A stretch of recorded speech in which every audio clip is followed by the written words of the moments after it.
Good afternoon and welcome. Let's give it 2 minutes more for anyone who wants to join in. And then after, we will start the EOA. So please bear with us.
Good afternoon to all our viewers and welcome to another segment of Education on Air. I'm Tilini from Entrepreneur MD, and as promised in his earlier webinar, Naren Alurraja, founder and CEO of Equa Marketing and Entrepreneur MD, is here to educate you on local search, search engine optimization, and Google Places for accountants. If you have any questions for Naren, please press the Q&A bubble on your screen and post your questions. After Naren completes his presentation, I will forward the questions to him. Hi Naren, and welcome again to Education on Air. It's nice to have you once again, and it's over to you, Naren. Thank you very much, Tilini, for this opportunity, and I'm glad to be back. I know we had our first webinar, which was an overview with regards to internet marketing. Today we are going to be talking about local search, search engine optimization, and Google Places for accountants. As a serial entrepreneur and the founder of both Equa and Entrepreneur.md, I'm really glad you are here with us, and I'm going to share as much as I can over the next hour or so about what we have learned in terms of online marketing and how you can get the most out of this. First, I want to recap what we discussed in our first presentation. The first point that I want to make, I think this is a fundamental and a paradigm shifting point. That is that in the old days, before the internet, before Google, people didn't have access to information. So selling worked. You know, ads like Yellow Pages, billboards, they worked perfectly because when people didn't have any information, let's say they were looking for an accountant, typically they would turn to the ad or they would ask somebody they know. So ads did work. It was a numbers game. You know, theory went that at any given time, 3% of the population is interested in a product or service. So if you advertise enough and if you have big enough budgets, you're going to get the numbers working for you. So typically in the old days, the person with the biggest budget won. Now that doesn't happen because now the consumer is in control. Now the consumer can research even a $10 meal before they go to that meal. They can read the reviews. They can watch the pictures of the restaurant and the dish itself. They could find out how far the restaurant is from them. They can look at all types of information in making that decision so that 30 minutes they're spending at having even a $10 meal, they can make sure they're getting the most out of it. So in this world, you as a business owner has to think about marketing differently. You have to think about how do I make it easy for people to buy from me as opposed to how do I sell to them. So from Google to Mercedes-Benz, everybody understands that. So they commissioned a research that came up with the concept of zero moment of truth. which is something I did touch on in my last presentation, but I want to spend a couple of minutes on because it's really important. The idea is that in the old days, before the internet, before Google, people couldn't do research, so really there were three types of moments of truth. The first being the first ad that exposed them to your brand. So I'm driving and I listen to an ad, or I see the yellow pages. The second being the very first interaction, could be a conversation with the receptionist at your office, could be a discussion with you at a meeting. So that first moment of truth, that first impression you created. And then came the sale, and then what happens after the sale, meaning they have decided to engage you, and how do you, take care of them, how do you deal with them. So those were the things that people focused on from a marketing standpoint, that very first ad, that very first impression, and then what happens after the sale. Now, internet changed all that, and so to conceptualize it and understand it, people came up with the terminology that said zero moment of truth. Now, it's not a single moment, it's many moments. Research shows that on average, people look at 10 to 15 data points, meaning different types of information before they get serious about a particular business and decide to make that phone call. It could be them just learning about the topic. So there's a new tax change or a law that was brought in by the, let's say the state or provincial or, the national government. Now they're just learning about that. Or it could be that, they are late and they are doing research on who can do taxes quickly for them. So whatever their concerns are, they are doing research, and your job is to show up. Because if you're not showing up, as far as they're concerned, you don't exist. So the key in the zero moment of truth is, number one, showing up, meaning when people are doing research on all these different topics, they find you again and again and again. Number two, when they find you, what they see convinces them that they should do business with you. Because by the time they're making a phone call, they know a lot about you. They probably have looked at your reviews, they have probably looked at testimonials from others, they have checked out your website, maybe even watched a couple of videos where you explain very complicated accounting topics in layman's terms, and they really like the way you do things. So your job is to, like I said, to show up during the zero moment of truth and to convince them that you are the right person. And a lot of things like reviews and testimonials and videos help in that process. We kind of touched on search engine optimization. We're going to go really deep into that today.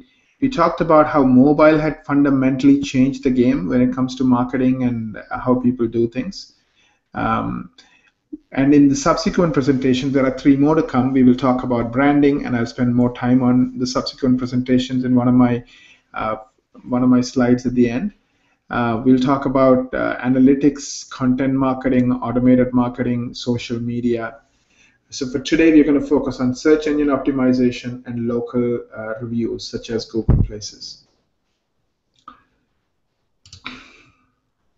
So the first point I want to make is the world fundamentally changed since 2007 when iPhone was introduced. And what happened is, for the very first time, people started carrying a computer with them 24 hours a day. They wake up with an alarm clock from their phone, and then they use it to remind themselves of their appointments for the day. Some people use it for email, texting, directions, music, you name it. So the idea of computer as a companion, as an assistant to help you live a more efficient and productive life is something that's now, something that a lot of people use. 90% of the people have a smartphone. So what that fundamentally did is, if you compare Google numbers, for example, in the year 2007, people used Google approximately 1 billion times a day.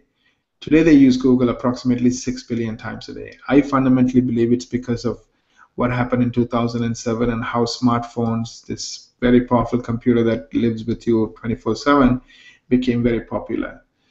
Now, this has implications, right? So search itself has changed, and I want to spend a bit of time talking about that. So let me kind of jump into what those 3 new trends are. The very first trend I want to talk about is location and NAP. NAP stands for name, address, phone number. It's not map, it's NAP. And fundamentally what that means is, now all computing devices, including computers like desktops and laptops, to mobile phones and tablets, have some way of knowing exactly where you are at any given moment. Many have GPS chips built into them. Some have, and all have Wi-Fi built into them. And again, Wi-Fi can locate where you are at a given time. So what that means is now computers know a bit more about you. So anytime you do a search, based on your location, your results are going to change.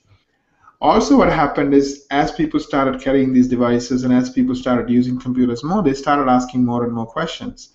One of the things that marketers have noticed is 9 out of 10 people who choose a local business read reviews. They look at reviews, not reviews on your website alone, but also reviews on third-party sites like Google Places, like Yelp, like CitySearch, and there are literally hundreds of them.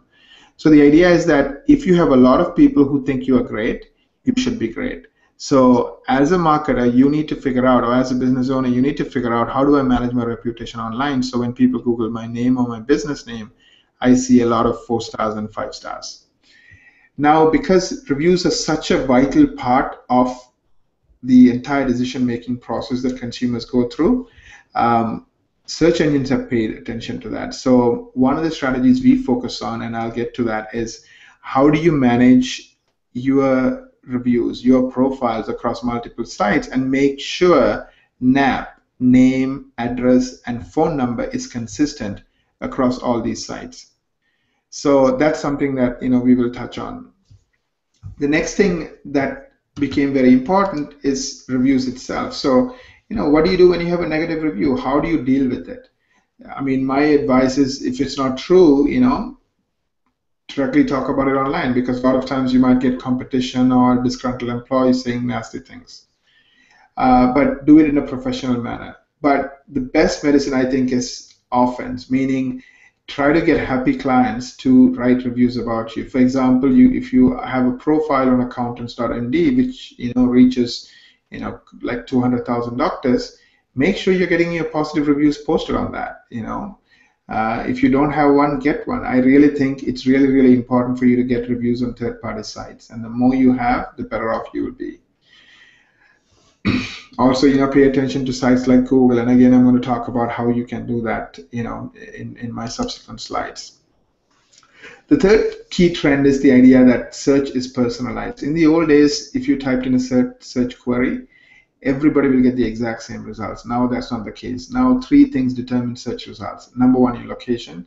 Like we said, all mobile devices and almost all computing devices have some way for the computer to know where you are at a given time. So search results are personalized based on location. The second thing that they look at when they personalize results is your search history. 2 to 3 years ago, Google started consolidating all its products with a single username and password. They called it Google+. So everybody, whether they're using Google Calendar or Google Search or YouTube, is encouraged, and many times significantly encouraged, to log in. And when they log in, they can track you. So they know what you did 3 minutes ago on your iPhone. They know what you did 2 hours ago on your computer. Now, if you had been to a certain website, don't be surprised if that website shows up in the search results, as long as the query you're typing in is related to that particular website. So your past history, your search history, will influence search results. The third thing that's influencing search results is the device itself. I mean, think about it, right? Reading an article on a small iPhone is really, really hard, but reading it on a big screen is convenient. So what Google will show you based on the screen will change. So if you're a smart marketer, you need to be aware of that, and also change your website to look awesome on a 3-inch, or 3 by 5 inch, small screen like an iPhone screen, as well as on a PC or a tablet. So personalized search is here to stay. So how do you pay attention to personalized search? I'm going to show you that. So for example, I'm going to pull up a report for one of our clients.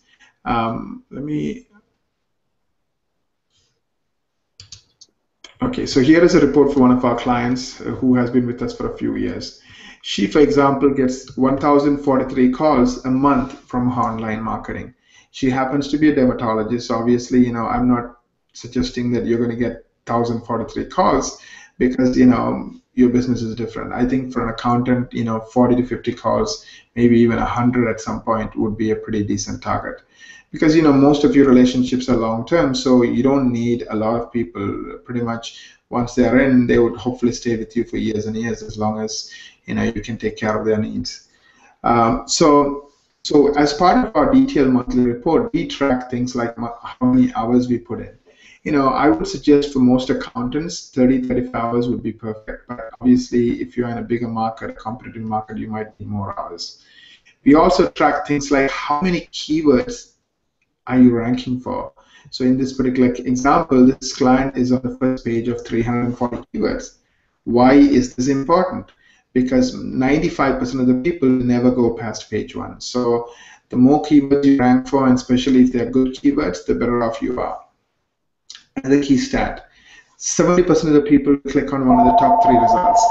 So how many keywords are you ranking for in the top 3 spots? In this example, 164 keywords.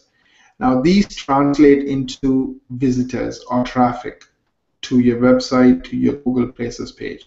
This particular client gets 3,200 people coming to her outside of her website and 2,900 people going to the website, which then turns into 1,043 phone calls in the month of May. Now, all of these happen because on a monthly basis, people are there working behind the scenes, and I'm going to show you what that is: writing articles, doing external SEO, growing your website. So one of the key metrics we look at is how many high-quality backlinks do you have. Many of our clients, before we take them over, have less than 100, but over time we help them get thousands and sometimes even more than 10,000 links. Remember, it's not just a numbers game, it's also a quality game, and I'll show you what that means by talking about the different things we do, and we suggest you do as well. Review profiles, we already touched on this. We talked about NAP, name, address, phone number consistency across review sites. So for this particular client, we are managing 16 such sites, 8 review sites and 8 regular sites like other profile sites where there's information about the doctor. So all of that information has to be managed on a monthly basis. Why? Because it will help impact your rankings. So going back to the presentation, I talked about, okay, fine. Personalized search means people see different results for different keywords. So how do you know how well you are doing? Bingo, great question. There's a tool called Google Webmaster Tool and Google Analytics, especially the tool called Google Analytics, will tell you how well you are ranking for which keywords. So for example, this particular client is ranking for quite a few keywords, and we list those keywords. So you as an accountant or a business owner needs to know what those keywords are. Like I said, she's a dermatologist, so when you people type in dermatologist, Montclair, New Jersey, 170 people typed it in, her average position is number 1. So go after not just 1 or 2 keywords, which is one of the mistakes I see many accountants making. Go after many, many, many, many keywords. And again, look at how popular those keywords are. Like 170 people a month is not bad. It's not a bad keyword.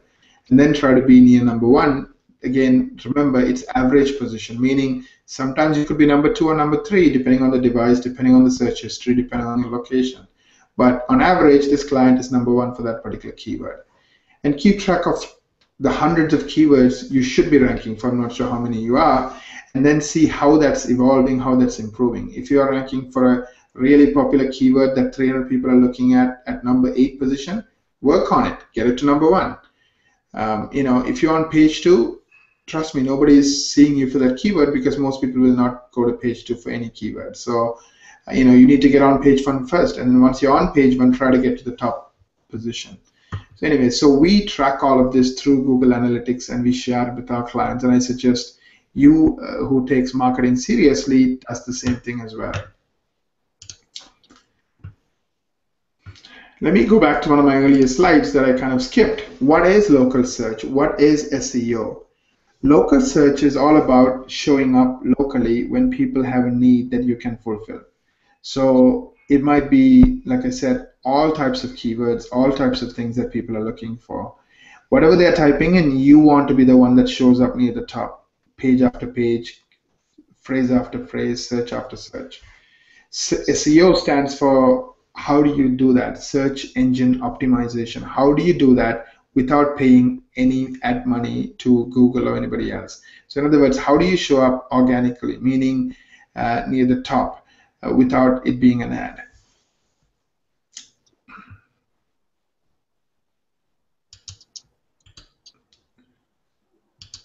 So the next question I kind of get asked is, okay, if I want to get the most out of internet marketing and I want to grow my business, what should I want?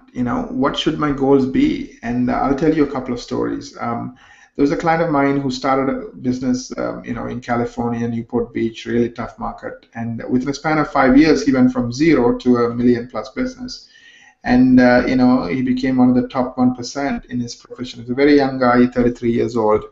And his secret was really, really, really simple. And that's kind of what we do for most of our clients. Number one, he didn't waste his money on the old ways of marketing, what I call disrupt marketing, which is TV ads and radio ads and banners. And the reason is, in a world where people do research, you cannot have enough money to buy every billboard, every radio, every TV, so they keep seeing you again and again. However, in that world where they do research, if you have a strong strategy, you can always keep showing up near the top. So he put all of his efforts into internet marketing, especially number one in showing up. The second thing he did is that people believe reviews. 9 out of 10 people believe reviews, and our stats show this. Like, for example, the same report will show that many people are typing in that particular doctor's name. 600 people a month are typing in the doctor's name. Why do you think they're doing that? They're doing that to make sure that they're reading the reviews for that particular doctor. If the reviews they read say that this doctor is not great, they're not going to do business. Same thing with you. They're going to type your business name or your name. If there are a lot of positive reviews, 9 out of 10 of those people who are using reviews to make their decision will make a favorable decision and decide to call your business. But if what they see is not positive, then it's going to hurt your business. So that's the second thing he did. He made sure that he had a comprehensive reputation management strategy. We, for example, have teams and we manage all these different profiles. We talked about NAP, making sure that your name, address, phone number is consistent across all these sites. We also monitor the reviews. So we see positive reviews, negative reviews on a weekly, monthly basis, set plans and work with the staff to get happy clients to write positive reviews. Also, when there's a negative review, we deal with it. There's a lot of ways to do that. So reputation management is the second piece of the puzzle. And finally, I believe it's having a consistent brand and converting those people. So if people go to 3 different places and read 3 different types of things about you, they're going to get confused. You need to have consistent colors. You need to have a consistent story. You need to have consistent reviews. You need to make sure that everything is connecting and you're giving the reasons for them to fall in love with you. Whether it's they watch this awesome video where you quick 2-minute presentation explain to them a very complicated topic and they feel like you are the kind of person who can simplify things for them, or they read some amazing testimonial about you either on your website or on somebody else's website, or they watched a testimonial video. Whatever it is, we need to pay attention to what is it that's going to make the person who ended up learning about you through their research choosing you based on what they see online. So those are the 3 things, manage your reputation, make it easy for people to say yes and choose you, and most importantly, show up. Show up when people do research and they're typing the things that you can do for them.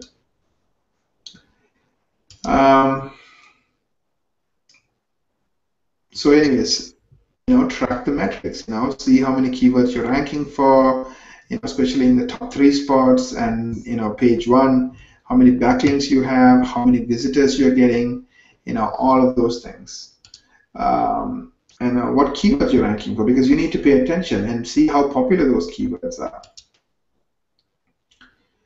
We also talked about, devices. So I'm going to take you to a very powerful tool that we use a lot. That's called Google Analytics. So here is one of our clients who gets 4,447 people in a 30-day period. So this is the graph. So it tells you, okay, on Tuesday, June 24th, it's 215 and so forth. Now, it tells you a lot of interesting things, average session duration, 1 minute and 47 seconds. Pages per session, 2.24. page views 11,000, users 4,447. You can even see things like devices that people are coming through. So in this particular example, Apple iPhone 44%, Apple iPad 25%. That's just the mobile traffic. Mobile as a whole is 44% of the total traffic. So 44% of the people are using an iPhone, using an iPad. Most accountants' website, when you view it through an iPhone, it's really hard to use because they haven't optimized it for a small screen. So people have to scroll from left to right in that very small screen just to read a sentence. It's not going to work. You need to have a website that's optimized for a mobile device. Let me quickly touch on the kind of things that I think you need to make sure that your internet marketing team does, whether it's internal or external. Very first thing, number one, we spend 200 hours building a custom design website. Why do we do that? Because we believe that fundamentally, if the website is not built perfectly right from the start, it's like the foundation. Everything else you do after that is not going to give you maximum results. So audit the old website, do the keyword research, do a custom design to extend your brand. A lot of people will say, I like that website, make something like that for me. The problem with that is, you can't be somebody you are not. So trying to be like this other guy will confuse your consumers and your customers. It's better for you to be authentic. If you believe in customer service, your website should really highlight that. Whatever it is that you believe in, whatever it is that people love you for, that's what your website should be about. But at the same time, branding is about consistency. If your business cards are 2 colors and your office is something else, and your website is something else, it's just confusing. Be consistent. Think these things through. So we have experts. We have around 150 experts. So we believe in this idea of having people who specialize in things, and there are web designers and writers and all under one roof. And these are all full-time staff. So it's really important for you to make sure that you have a sophisticated team that has experts and they're doing things right. Another thing we talked about is having a responsive mobile site. Why is responsive mobile sites important? It's important because you need to optimize your site so it looks amazing on a small iPhone screen, as well as on an iPad, as well as on a PC. So it doesn't matter what screen the person is using, the site looks great. So on an iPhone, it looks like an app with buttons, so it's easy to navigate, so people don't have to scroll back and forth. On a big desktop, it takes advantage of the big screen and all the space that it has. So spend enough time in the first 2 to 3 months laying the foundation, right? Getting a perfect website that is capable of ranking, month after month. A lot of people will do template sites. A lot of people don't believe in original content, and Google hates that, and they punish you for that if you don't have original content. Now, these things are things we suggest you do on a monthly basis. So search engine optimization has a few parts to it, right? One is external SEO, which is what happens outside of your website to help you rank for more and more keywords. The second is adding new content and keeping your website updated. And new content has to be original, meaning not a single word, not a single sentence can be copied. So under external SEO, things have changed a lot. So you get punished for having bad links. So we check bad links on a monthly basis using Google Webmaster Tools. And then we go and remove those links or tell Google to ignore those links. We go after new types of links that Google loves. For example, social media bookmarking, external blogs. We talked about all these review sites and making sure name, address, phone number is consistent on those. And they're all linking back to your website.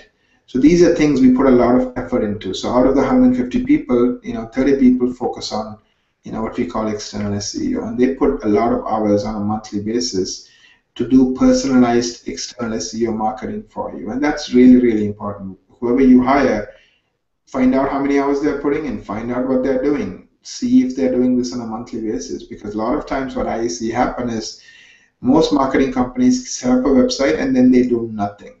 And then clients look at their business and say the business never grows because they're not getting new clients. So if you had a good company, they have to be doing things on a monthly basis, and you need to ask them, how many hours did you put in? What did you do? What type of work have you done? So that's why we believe in this detailed report that tracks the hours, that tracks the kind of work we do. So you know what's going on, and then you see it in results. You see it in the increase in phone calls. You see it in the increase in traffic. You see it in the increase in rankings. Um, I want to talk about a few other things. So it's in my report. One is called authorship tag. So let me just jump to that real quick. So how do you know you are ranking? How do you know you're showing up? Check your Google Analytics or insist on a detailed monthly report that tracks how well you're doing as per Google Analytics.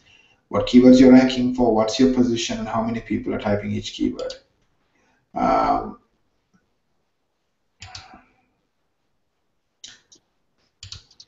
So authorship tag. Sometimes you may have noticed that pictures show up. Let me show you an example here. I'm going to go to Google and I'm going to type in Dr. Ron Shelton. He's somebody we work with. So notice one thing, right? He has 5 stars, 19 Google reviews, on right off of his web page and linked to Google Play, Google reviews. And on the right-hand side, Google will show the address, the phone number, and again show 5 stars. Real Self, again 5 stars, 31 reviews. Health Grades, 5 stars, 31 reviews. Yelp, 5 stars. So why is this important? We know for a fact that 600 plus people are typing this doctor's name on a monthly basis. When those 600 people are trying to check this doctor out, we want to make sure that what they see is very compelling, so it's very easy for them to say yes. So there are techniques you can use to get happy clients to write positive reviews about you. Use accountants.md, use Google Places, use these various sites and work on it, or have the team working on it behind the scenes. So over time, the number of reviews you have grow, and most importantly, the number of stars you have grows. It's really, really important. Let me show you another example, right? So accountant, Julie Herbert has 4.5 stars. Alberto Roman has 4.5 stars. But look at everybody else, nothing, no stars. So who do you think people are going to call? Julie Herman and Alberto Roman, or everybody else? You know what? I have to say, 70 to 80% will call one of these two, just because those stars have become ingrained in people's brains when it comes to deciding who's good and who's bad. So authorship tag is really, really important. We talked about Google reviews. Rich snippets and structured data. So for example, going back to that, I'll show you another example.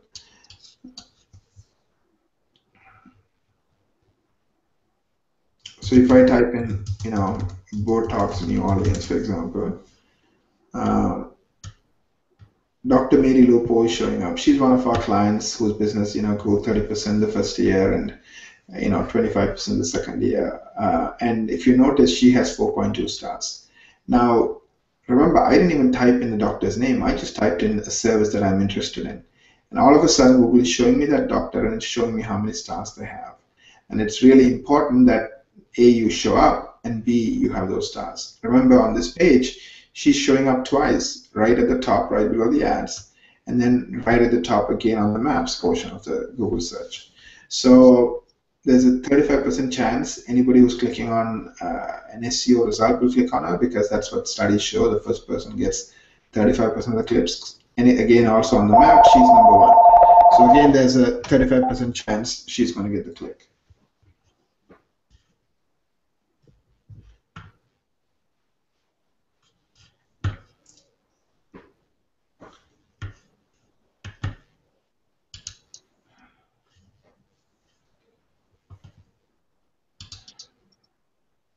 So going back to a couple of other things, review sites, we already talked about it, right? So, Yahoo Local, Google Places, Bing Local, those should be the big sites you focus on. But over time, you need to get the other sites also to write positive reviews about you.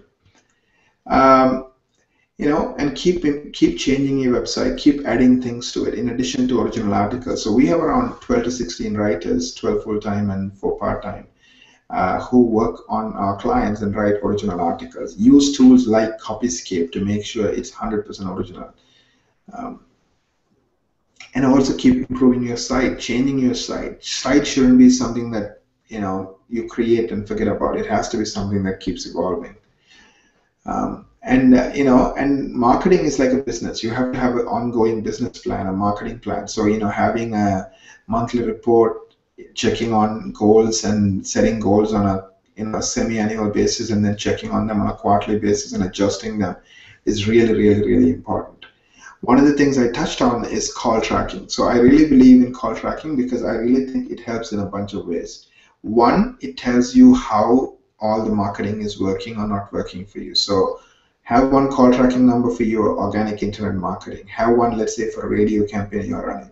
Have different call tracking numbers so you know how many calls you're getting. Second, you can have also the ability to listen to those calls because you won't be answering all the calls, your receptionist might. You could use it as a training tool. So listen to calls randomly once a month and then use it as a training tool. We, for example, analyze the calls for our clients and we give them insights. For example, you missed 20% of your calls, and most of your calls were missed during these hours. You know what? You may want to address that. Why is that? In today's world, most people, almost 95%, do not leave voicemails. If they call you during business hours and you don't answer the phone, they are on to the next guy on the list on their Google search results. So you really need to make sure that when people call you, you answer the phone. Or if you don't, we have a way to send alerts so you can immediately call them back within a couple of minutes. So these are really, really important, both from a training and ongoing improvement standpoint, and also to see which marketing is working for you and which marketing is not. I really believe that call tracking can be worth its weight in gold.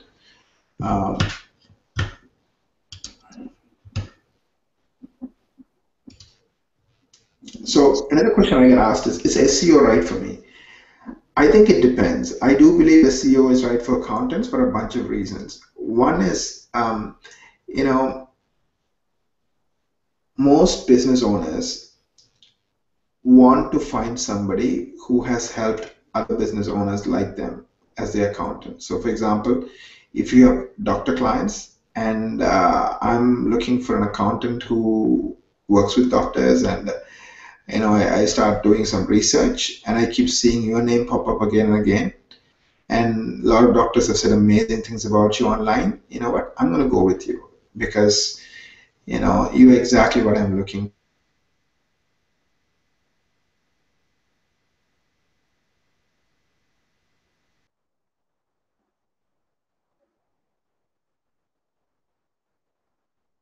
to work with. But no point doing it if you don't see results. No point doing it if the phone is not ringing. No point doing it if you're not ranking for 10, 20, 50, 100, 200 keywords. No point doing it if you're not near the top of the page. So I really think if you're going to do it with a plan that clearly states, I'm going to dominate, I'm going to be near the top for all the key keywords that I'm after. I'm going to manage my reputation. I'm going to get to 4 to 5 stars. Because if any of these things are not done right, you won't get the results. So you need to really understand what are the priorities and then go after them. I'm going to work on videos and testimonials and so forth to really make it easy for people to say yes to me, because that person might be researching me at 3 in the morning and I'm sleeping, and they can watch my video, right? They can read my testimonial either on my site or on a third-party site like Google Reviews. So I really think if you have a firm plan and a commitment and to dominate internet marketing, I think you should go for it, and you should make sure that you achieve those goals, because saying that you do marketing without achieving goals is useless. Let me talk about SEO basics, and let me show you some examples. So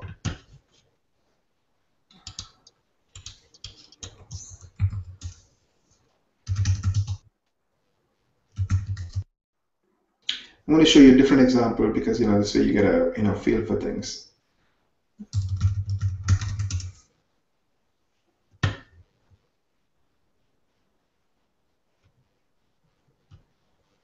Oh, you know what? I forgot to show you something else. One second.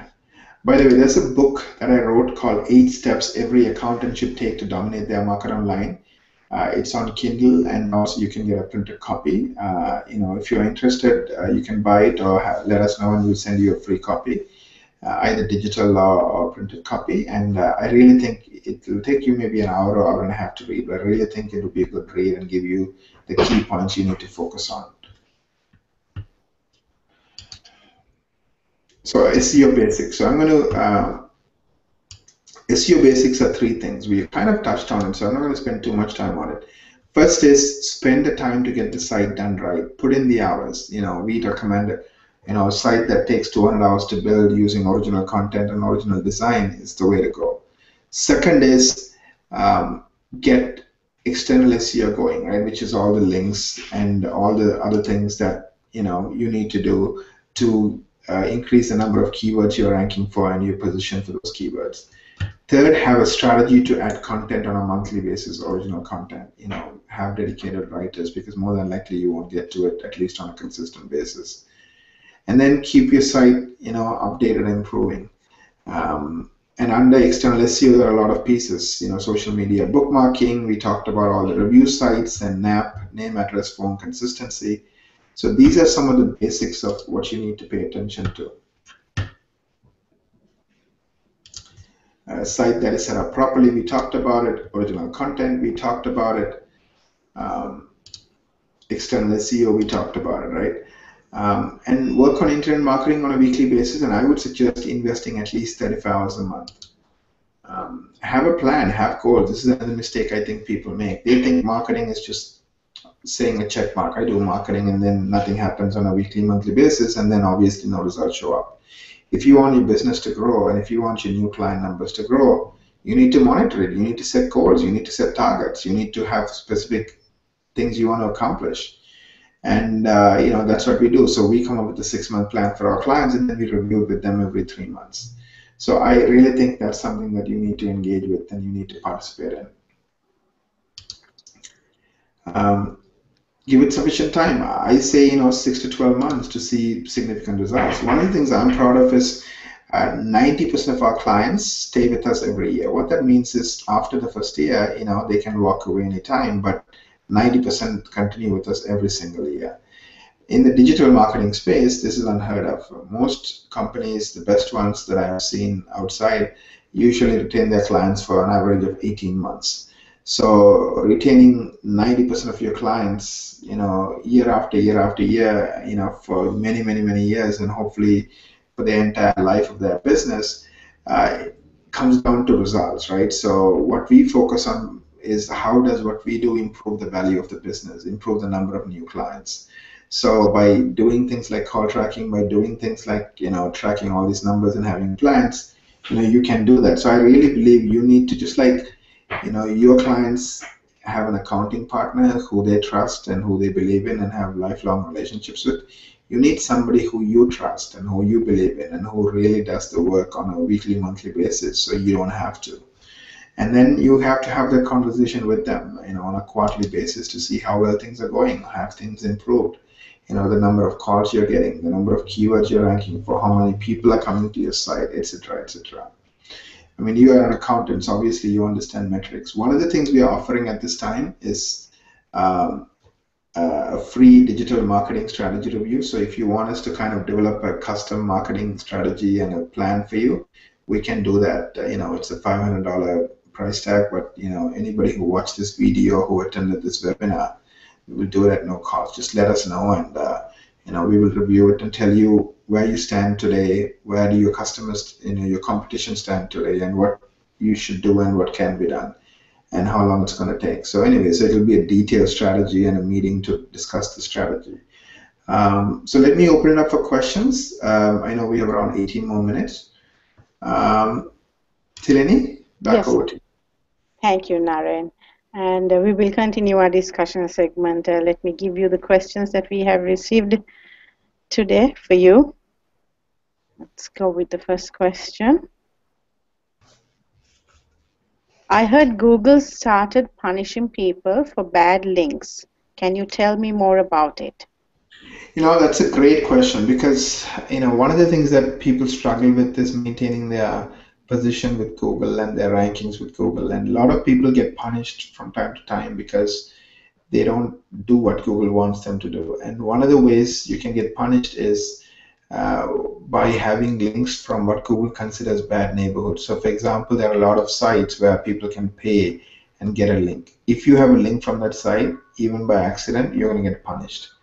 So that's just one reason why Google would consider a link bad. There are lots of other reasons. So there are tools that Google provides that will tell you which bad links you have. So you as a company has to pay attention to this on a weekly, monthly basis and remove bad links. Remember, just like good links will help you, bad links will hurt you. So you need to make sure that you are proactively getting rid of those bad links. And it's an update that Google made recently in the last 12 to 18 months, and I've seen so many sites affected. So the only way to make sure you don't is to monitor it and get rid of bad links. Okay, let's move on to the second question that we have received this evening, this afternoon rather. What is average search rank? I see this in my Google Analytics. Can you explain further? Absolutely. So I was showing you the monthly report that says, how many times a particular keyword is searched and what's the average position. Now, if you have access to your Google Analytics account, you will see the exact same information. So if I go to this particular report and I go and click on acquisitions and search engine optimization, and I click on queries, I'll see the different keywords that this particular client, like dermatologist New Orleans, 900 people typed it in, and the average position is number 1. See, they are using the word average position. Why are they using the word average positions? So here it explains the average ranking of your website URLs for the query or queries. For example, if your site's URL appears at position 3 for one query and position 7 for another query, the average position would be 5. 3 plus 7 divided by 2. So they look at all these 900 people. Where did they see this particular doctor? Did they see in the number 1 position, or did they see in the number 5 position? In this particular example, these 900 people saw this particular doctor at the number 1 position on average. So it's really, really, really important for you to track what's your average position for organic search results. So this is a client whose business went up, significantly in the first, several years, and she has been with us for more than 5 years now. Anyways, next question, please. Yes. How important are reviews? Do they influence purchase decisions? Absolutely. They've done studies after studies, and again, looking at the search itself, I know reviews are important because I see 500, 600 people typing the client's name just to see what other people think about the client. So obviously, these people are not wasting their time. They want to know what others think. So I really think reviews are extremely important. I know it based on studies, and I know it by looking at the data of our clients. So if you want to grow your business, you need to focus on reputation management and building your reputation online. We'll move on to the next question. I heard people don't leave voicemails or fill contact forms these days. Is this true? What do you notice? Absolutely, that is correct. I mean, when the web first started, maybe 7-8 years ago, most people didn't have an iPhone in their pocket because iPhone didn't exist, or a smartphone for that matter. So most people were comfortable from using the internet from their office, and in their lunch break, they don't want anybody else to hear that they're on the phone, so they would literally fill out a form. The problem with the form is they have to wait for somebody to call them back, and usually when they're calling back, they're in the middle of a meeting, and it's a hassle, right? So as people, as time went along, and the mobile devices were invented and so forth, what I'm noticing is very, very few people fill out online forms. Most people do all the research, and then once they feel like this person is great, at that moment itself, as long as it's working hours, they want to just press that phone number, and automatically the phone would dial it for them. So I really think more and more people call once they have decided you are the person for them.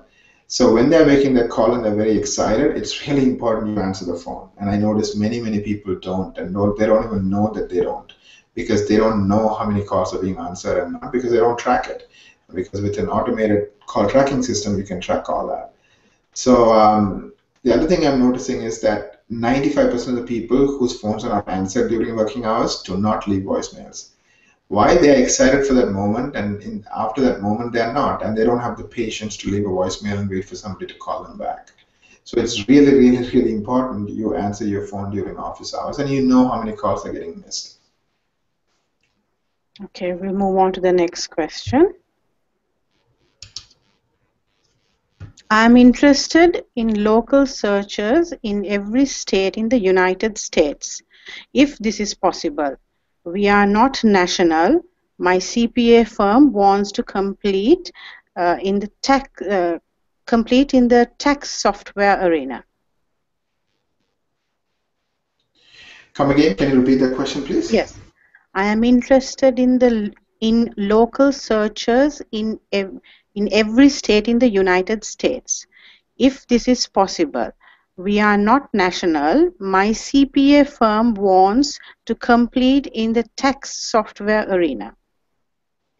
That's a great question. I guess if you are trying to rank for a keyword like accountant in every city, it's not going to happen because um, you can do it, but you need massive budgets.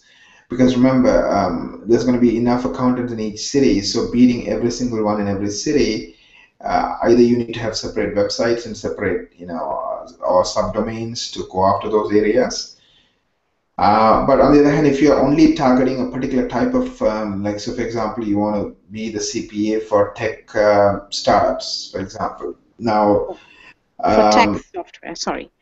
It's tax for tax software. Tax software. Oh, tax software. Oh, I see. So yeah, so I think it's going to be really, really hard because tax software is such a competitive keyword, where you're competing against, billion-dollar companies from, Intuit to all kinds of players, and they have, websites with millions of pages. So to compete with them and be number one organically in every city, I think unless you have very, very deep pockets and a really long-term view, I really think it's a bad battle to get into. That's just my honest opinion. Okay, let's move on to the next question. I have 2 Google profiles. What can I do about it? This is really important. Like one of the things that we noticed working with clients is that Google is notorious, so are all the other review sites in creating duplicate listings, meaning a second profile, a third profile. Why do they do that?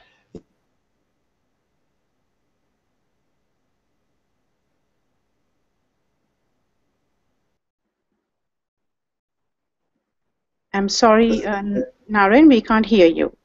Oh, can you hear me now? Yes, we can hear you. Can you start from the beginning for that question, please? Oh, absolutely. Yeah. So the question was, I have 2 Google profiles. Yes. 2 Google profiles. What can I do about it? Absolutely. So I was saying that Google is notorious in creating duplicate listings. So are the other review sites. And the reason is in the old days, these profiles were created manually by a person. So before the old Yellow Pages created a profile for you, they would call you and they'll verify all the information. So there's no way that a duplicate profile could get created because that person would make sure that it doesn't happen. Now these profiles are created automatically by computers. So computers are not smart like human beings. They cannot, reason things. So sometimes even if a spelling is spelled slightly differently, maybe there's an extra space, or maybe there is, one letter that's different, they might think it's a different business or a different person, and they might create a second profile for you.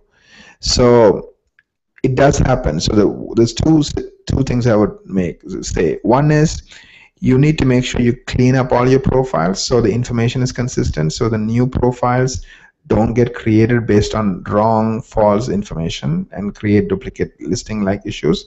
Second, when it does happen, you have to claim it. So the way to do that is to contact Google, and there are ways to do that, and have them either send in a postcard with a PIN or make a phone call with a PIN.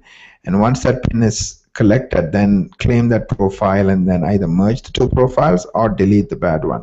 There are a lot of technical steps you have to go through, so those are things that we do for our clients on a monthly basis to make sure that they don't have these types of issues. Because if you have 2 profiles, your reviews are going to get split, your consumers are going to get confused.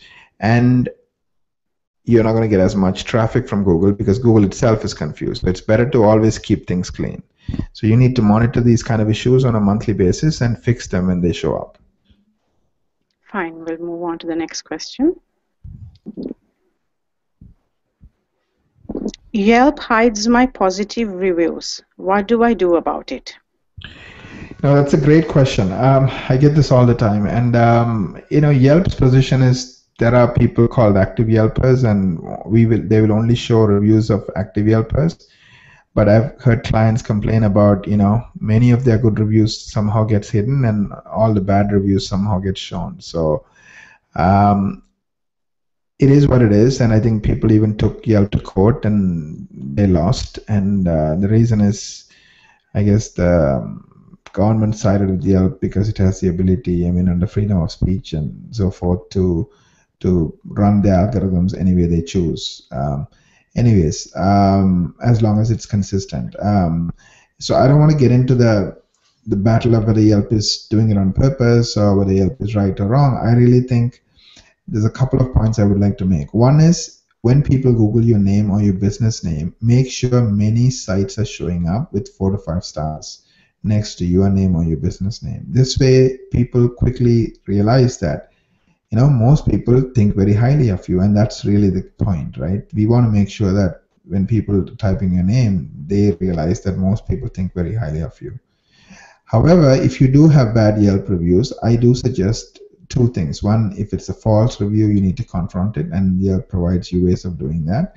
But more importantly, actively seek out those active Yelpers and get them to write positive reviews. And there are lots of techniques and methods of doing it, but that's just in a nutshell, what I would do. But most importantly, I would like to make sure that you have a lot of positive reviews. Like I showed you, the example, right? One client has 4 or 5 5-star reviews, and that's what you want.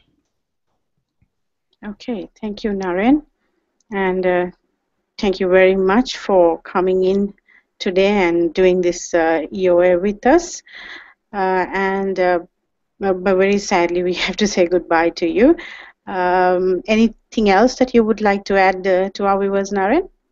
Yes, I forgot to mention the upcoming presentations. The next one is going to be on branding. I think it's an excellent presentation because it's based on a book I wrote about branding, and a lot of people love it, and I've been invited to speak about it. Really, my take on branding is that it's not complicated. People make it complicated, and they think it's voodoo magic. It's not. Branding to me is about authenticity. Why do people love you? Why do you do what you do? Communicating that, living that, discovering that, that's really what branding is. So I'm going to give you best practices, ideas, strategies on how you can do that in the next presentation. Then the following one after that talks about reputation management and social media in detail. Today we talked about the importance of reputation management and the importance of working on your reputation. In the other presentation, we'll talk about specific strategies that you can employ to build up your reputation. Also, we'll talk about the role of social media, and I define social media as anything from Facebook, Twitter, all the way to newsletters, text messages, various ways you keep in touch with your customers. So we're going to share a lot of best practices, a lot of ideas around that in that presentation. And the last one is going to talk about 3 things that are dear and near to my heart. One is automated marketing, content marketing, and analytics. Analytics, I believe, is so crucial. You don't have to, unlike the old days, walk in the dark. Like, you know exactly what's going on, even at a user by user level. You know what they did, you know what pages they looked at, you know how long they spent, what intrigued them, what interested them. So you can really use that to your advantage to see how well your marketing is going and where to focus and where not to focus. Because you might be finding a lot of things you're doing is not helping you. So analytics will tell you that. Even call tracking is part of that. So you can really listen to calls and figure out how well this marketing is going for you, or have another company like ours do the analysis for you. Automated marketing is the idea that you can have 10,000 people in your database and still personalize your marketing based on their needs, their background, and so forth. So if you have a lot of doctors, they get things that doctors are interested in. If you have somebody who's very concerned about saving money on taxes, then he or she gets more of that type of information. So there are tools and techniques you can use to really deal with many people without really talking to each one of them, month after month. And automated marketing is great both to build relationship with existing clients as well as with new clients. Content marketing is the idea that content is at the center of marketing, meaning a certain press release, a certain story, a certain event that happens in the news can be used in so many ways through social media, through search engine optimization, through automated marketing to grow your business. So I really believe the next three presentations are very, very valuable if you are serious about growing your business with internet marketing. And I look forward to seeing you there. And once again, if any of you are interested in that special offer of having us do your digital marketing strategy review, let us know. And I strongly also encourage you to get your reviews on accountants.md, so you have a lot of good reviews on the internet. Thank you very much, and thank you, Tilini, and thank you everybody for your time. Yes, thank you, Naren, and thank you all for joining in on the EOA with us. We will be sending this video so you can share it with your friends. And we will also keep you informed of the next webinar within a few weeks. And as Naren said, the topic for the next webinar is branding, discovering communication, and living your brand. Thank you very much, and have a very good day. And goodbye to all. Thank you, and bye for now.